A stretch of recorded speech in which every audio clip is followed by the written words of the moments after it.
अस्सलाम वालेकुम, मैं हूँ आबिद अंदलीब। नाज़रीन, जनरल आसिम मुनीर साहब ने आते साथ ही लगता है ऐसे कि अब उन्होंने झाड़ू फेरना शुरू कर दिया है। बहुत बड़ी तब्दीलियां हुई हैं फौज के अंदर, ISPR के अंदर। ये एक बड़ी एक्सक्लूसिव खबर सामने आई है और इसके साथ साथ अब बताया जा रहा है कि जो दूसरे इदारे हैं उनके अंदर भी तब्दीलियां होने जा रही हैं। एक तो जो बहुत डिफरेंट एक पर्सपेक्टिव था, ये सामने आया उस वक्त जब चेंज ऑफ कमांड की सेरेमनी के बारे में उन्होंने कहा कि अब ये सेरेमनी दोबारा नहीं होगी। यानी कि एक रवायत थी, जाहिर है चेंज ऑफ कमांड की एक बड़ी एक शान शौकत के साथ एक सेरेमनी होती है, जबकि उसके बरक्स उसी दिन ही जो कुछ लोग सोशल मीडिया के ऊपर हिंदुस्तान के अंदर जो चेंज ऑफ कमांड की सेरेमनी होती है उसकी फुटेजेस को भी वो लगा रहे थे। लेकिन इसके ऊपर इन्होंने कहा कि इसको ये जो सेरेमनी अब ये दोबारा नहीं होगी। एक तो ये एक बड़ी जो तब्दीली देखने को आई और इसके साथ साथ अब एक ट्वीट सामने आया है। ये इसके अंदर बताया जा रहा है कि कुछ बहुत बड़े तबादले हुए। हैदर मेहदी साहब ये कहते हैं कि major changes general Asim Munir sahab ने इनको अनाउंस किया है। वो ये कहते हैं कि एक तो उन्होंने जो ISPR है उसमें उसको डाउनग्रेडेड टू ब्रिगेडियर लेवल, उसमें कोई उस जो मीडिया का एक उनका एक एलिमेंट था जिसमें सॉन्ग्स बनाए जाते थे, जिसमें ड्रामे बनाए जाते थे। कहते हैं कि अब ऐसी कोई चीज नहीं होगी। लेफ्टिनेंट जनरल आसिम मलिक जो करंट AG थे उनको अब 10 कॉर्प्स के अंदर भेजा गया। लेफ्टिनेंट जनरल नुमान जकरिया थे, उनको 10 to 5 कॉर्प्स, और फिर लेफ्टिनेंट जनरल सईद थे, उनको जो करंटली अभी 5 कॉर्प्स में थे उनको CGS बनाया गया। और फिर इस तरह अब वो कहते हैं कि अभी कुछ और तब्दीलियां भी जो है वो करने जा रहे हैं। कुछ लोग ये भी कहते हैं कि अब 5 तारीख को उनका ISI हेडक्वार्टर्स का दौरा है, उसमें भी कुछ तब्दीलियों को एक्सपेक्ट किया जा रहा है। तो अब एक यहाँ डिफरेंस पैदा हो रहा है। शायद कुछ लोग इसको ये लिंक देने की कोशिश करें कि जो नई तब्दीलियां हो रही हैं जो वो शायद बहुत ज्यादा प्रेशर के अंदर आके हो रही है। तो एक जो चीज हमने अपने सोर्सेज से कंफर्म की वो ये है कि जो भी नए आर्मी चीफ आते हैं तो वो अपनी टीम लेकर आते हैं, उसमें चाहे DGI हो, चाहे DGC हो, या बाकी जितनी भी इंपॉर्टेंट पोजीशंस हो जिसके साथ वो ये समझते हैं कि वो कंफर्टेबल है, वो अच्छा काम कर सकते हैं, वो खुद उनको उनके साथ अपनी एक टीम वर्क बनाकर आगे चलते हैं। तो एक चीज तो ये बड़ी ऑब्वियस है कि कुछ और चेंजेस भी होनी है। लेकिन मैं ये चाहूंगा कि जो तहरीक इंसाफ के दोस्त हैं वो इन तमाम चेंजेस को बिल्कुल भी लिंक ना करें। जो अभी करंट एक टर्माइल या इस वक्त जो एक क्योस की या एक सिचुएशन जो चल रही है वो उनको इदारे को ये टाइम देना चाहिए, जनरल आसिम मुनीर साहब को ये टाइम देना चाहिए कि वो खुद इस चीज को वो देखें। जिस के ऊपर एतराज आ रहा है, जिस नाम को लेकर बहुत ज्यादा डिस्कस किया जा रहा है मीडिया के अंदर, वो खुद उनके ऊपर भी ये जिम्मेदारी है। अब एक चीज बड़ी इसमें ऑब्वियस है, ये चीज याद रखें कि जनरल आसिम मुनीर साहब को जिन हालात के अंदर मुल्क मिला है, अगर इससे पहले की बात होती तो बहुत ज्यादा ये डिस्कस होता था कि यार मुल्क की इकोनॉमी के हालात ठीक नहीं है, तो जो नए चीफ आएंगे वो किस तरह लेकर चलेंगे चीजों को। एग्जैक्टली जब जनरल बाजवा आए थे तो बहुत सारे लोगों ने ये लिखा था कि जनरल बाजवा का एक डॉक्ट्राइन है और ये डॉक्ट्राइन है कि मुल्क जो है वो एक बड़ी स्ट्रॉन्ग इकोनॉमी बनेगा, और वो उनको एक मेंबर भी बनाया गया था, एक इकोनॉमी की एक कमेटी थी उसके अंदर।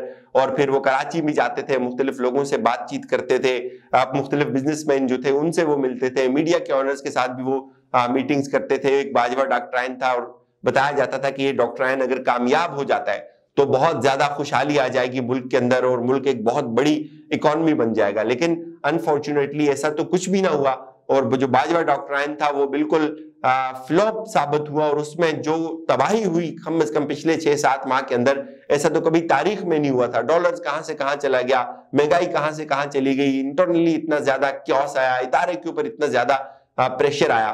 तो पहले जो आर्मी चीफ होते थे बताया जाता था कि उनको मुल्क ठीक हालात में नहीं मिला, मुल्क के हालात ठीक नहीं है, इकोनॉमी ठीक नहीं है। लेकिन जनरल आसिम मुनीर वो वाहिद शायद आर्मी चीफ होंगे जिनको ना तो मुल्क की इकोनॉमी ठीक हालात में मिली है, बल्कि उनको अपना इदारा भी ठीक हालात में नहीं मिला। इतना ज्यादा प्रेशर, इतनी ज्यादा सियासत, इतने ज्यादा इल्जामात, एक तरफ सियासी बोलचाल है, दूसरी तरफ इदारे का अपना जो मोरल है। तो इस तनाजुर में उनको बहुत ज्यादा चैलेंजेस हैं। एक सबसे बड़ा चैलेंज उनके लिए तो यही है कि जो अपनी वो नई टीम लेकर आए वो उसके ऊपर किसी को एतराज ना हो। जैसे उनकी अपॉइंटमेंट के ऊपर अब किसी को एतराज नहीं होना चाहिए। वो तहरीक इंसाफ ने इसके ऊपर बड़ा अच्छा जो रोल है वो प्ले किया, जो पहले की वाइब्स थी कि समरी रुक जाएगी, ऐसा भी कुछ नहीं हुआ। अभी तक तो चीजें ठीक है, लेकिन जाहिर है 6, 7, 8 हफ्ते मजीद लगेंगे चीजों को मैच्योर होने में, और चीजें सामने आएंगी कि किस तरह नए आर्मी चीफ चीजों को लेकर चल रहे हैं। चैलेंजेस उनके लिए जाहिर है बेशुमार है। किस तरह वो अपनी जो इदारे की साख है उसको बहाल करेंगे, मोराल किस तरह जो डाउन हुआ है अफसरों का उसको किस तरह से वो दोबारा सस्टेन करेंगे, किस तरह वो इस नैरेटिव को प्रूव करने में कामयाब होंगे कि सियासत के साथ अब फौज का कोई ताल्लुक नहीं है। ये मेरे ख्याल में सबसे बड़ा चैलेंज होगा, और ये चैलेंज जाहिर है आप एक 2 रोज हुए अभी, तो एकदम से तो ये चीजें सामने नहीं आएंगी।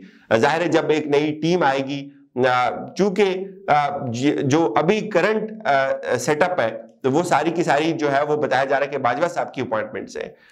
जाहिर है जब नए चीफ आएंगे तो वो अपनी टीम लेकर आएंगे, तो वो अपना एक नजरिया देंगे, और उनका नजरिया मुझे जाती तौर पे मेरी ये वाइब्स या फीलिंग्स हैं कि वो यही होगा कि फौज को किस तरह से सियासत से अलग करना है। तो ये प्रोसेस अभी शुरू होगा जब वो अपनी नई टीम लेकर आएंगे। तो मेरे ख्याल में अभी हमें उनको टाइम जरूर देना चाहिए। जिस तरह उन्होंने कुछ रेडिकल स्टेप्स उठाए कि ISPR के हवाले से जो खबर आ रही है कि उसमें उन्होंने कुछ चेंजेस किए, और बताया जा रहा है कि वो ISI के अंदर भी कुछ तब्दीलियां करने वाले हैं। और जाहिर है ये ऑब्वियस है, अगेन मैं कहूंगा कि हर आर्मी चीफ अपनी टीम लेके आता है, हर आर्मी अपना DGI लेके आता है, ऐसा नहीं है कि वो बाहर से लेके आता है। जाहिर है जो जिसके साथ वो समझते हैं कि वो ज्यादा कंफर्टेबल है, उनका एक कंफर्ट जोन बन रहा है, तो वो उनको पिक करेंगे।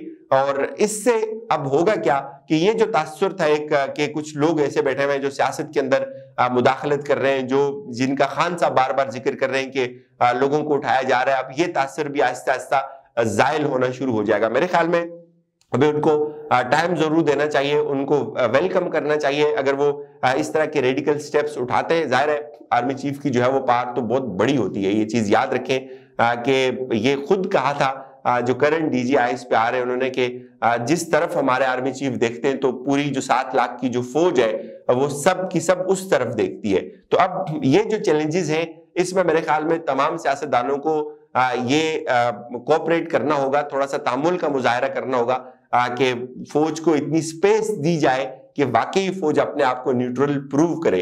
अगर ये सियासतदान इस तरह की छोटी छोटी हरकतें फिर शुरू करेंगे, फिर शरारतें शुरू करेंगे, ये चीज याद रखें कि शहबाज शरीफ को बहुत सूट करता है फौज सियासत के अंदर मुदाखलत करे। शहबाज शरीफ को बहुत सूट करता है कि फौज मुतनाजा हो, ये बहुत सूट करता है तमाम PDM को कि इमरान खान की और फौज की लड़ाई हो। तो वहीं पे जहां फौज की हम बात कर रहे हैं वहीं पे तहरीक इंसाफ के लोगों के ऊपर भी ये लाजिम है कि वो बजाय गैर जरूरी और बेजा तनकीद के थोड़ा सा चीजों को मैच्योर होने दें, चीजों को साफ वाजे होने दें, पिक्चर को क्लियर होने दें, तो बहुत सारी चीजें खुद ब खुद वाजे हो जाएंगी। एक चीज ये जरूर याद रखें कि फौज अब कोई भी ऐसा रिस्क नहीं ले सकती जिससे उसके इदारे की मजीद बदनामी हो, जिसमें किसी सिपह सालार की बदनामी हो, उनके ऊपर मजीद तनकीद फौज बर्दाश्त नहीं कर सकती। और उसके लिए जितने भी पॉसिबल मेजर्स हैं, सोर्सेज ये बता रहे हैं कि वो उसको ले रहे हैं, चाहे टीम की चेंजिंग का मामला हो, चाहे बाकी सियासत के अंदर मुदाखलत का मामला हो। तो ये चीजें अब ऑब्वियस होंगी, लेकिन it may take some time. इजाजत दीजिए, अपना ख्याल रखिएगा। खुदा हाफिज।